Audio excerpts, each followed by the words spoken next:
team went to HamptonDowns last week to check progress on the fantastic development. No visit to HamptonDowns would be complete without a chat with the man who heads up the development, Tony Roberts. We've had a very wet winter, which has slowed progress a lot, but we're ready for a big spring offensive now, and Ross Reed Limited is standing by with heaps of gear and men, and they're going to rip the place apart.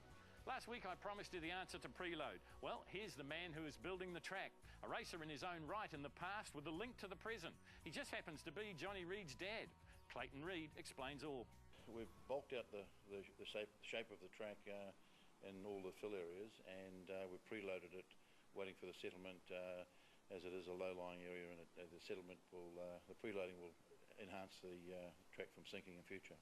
Well, very shortly, when the earthwork season allows us, get back into October, we'll be able to start commencement and shaping the track up. Later on, removing the preload and start formation of the metalwork and the ceiling.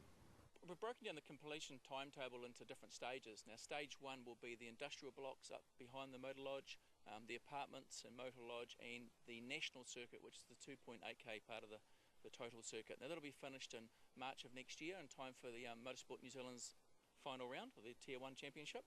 This will be followed by the club track, and when the club track's constructed, then that gives us the two tracks together give us the international track. Up to date, we've moved about 500,000 cubic metres of clay, and in total it'll be about 800 cubic metres by the time we finish the job off. Visiting the Hampton development was Mike Hall-Taylor, who's been working at Silverstone on their redevelopment. Oh, it's fantastic. It's great to see this here in New Zealand.